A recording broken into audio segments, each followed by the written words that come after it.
Hi friends, please subscribe to Amravati Media and press the bell icon for more latest updates. మంగళగిరిలో లోకేష్కు కొత్త చిక్కు ఎలా గట్టెక్కుతారు? మంత్రి నారా లోకేష్ సొంత నియోజకవర్గం మంగళగిరిలో కొత్త చిక్కు తెర మీదకు వచ్చింది. నియోజకవర్గంలో నిరుద్యోగులకు ఉపాధి చూపిస్తానని నారా లోకేష్ ఎన్నికలకు ముందు ప్రచారం చేశారు. ఎంతమంది ఉంటే అంతమందికి ఉపాధి చూపిస్తానన్నారు. ఈ క్రమంలోనే తాజాగా స్కిల్స్ సెన్సస్ చేపట్టారు. నియోజకవర్గంలోని ప్రతి మండలం, గ్రామం, వీధిలో ఉన్న నిరుద్యోగులను గుర్తించారు.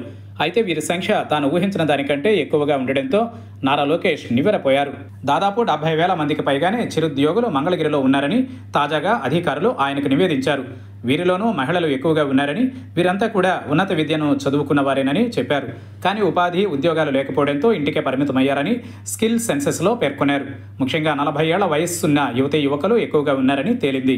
వీరంతా కూడా నారా లోకేష్ తమకు ఉద్యోగాలు కల్పిస్తారన్న ఆశతో ఉన్నారని కూడా గుర్తించారు.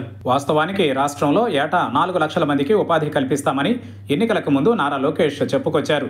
అయితే ఈ సంఖ్య రాష్ట్రం మొత్తాన్ని దృష్టిలో పెట్టుకుని ఆయన చేశారు. కానీ ఇప్పుడు ఒక్క మంగళగిరిలోనే 70,000 మంది ఉన్నారని తాజా లెక్కలు తేల్చి చెబుతున్నాయి. బీటెక్లు చదివిన మహిళలు కూడా ఇంటిలోనే ఉంటున్నారని, వీరికి అవకాశాలు కల్పించాల్సి ఉందని నివేదిక స్పష్టం చేసింది. దీంతో నారా లోకేష్కు ఈ సమస్య పెద్ద ఇబ్బందిగానే మారనుంది. ఇప్పటికిప్పుడు కాకపోయినా కనీసం ఏడాదిలో అయినా వారికి ఉపాధి, ఉద్యోగ అవకాశాలను చూపించాల్సి ఉంది. మరి ముఖ్యంగా మహిళలకు అవకాశం కల్పించాల్సి ఉంటుంది. అయితే దీనిపై టీడీపీ సహా నారా లోకేష్ ధీమాగానే ఉన్నారు. అమరావతి పనులు పుంజుకుంటే ఎలాంటి ఇబ్బందులు ఉండవని వారు చెబుతున్నారు. రాజధాని పనులు సాగితే ఉపాధి కల్పన జరుగుతుందని అంటున్నారు. కాబట్టి మంగళగిరి నియోజకవర్గంలోని నిరుద్యోగులకు ఎలాంటి ఇబ్బందులు లేవని చెబుతున్నారు. మరి ఎలా ముందుకు సాగుతారో చూడాలి.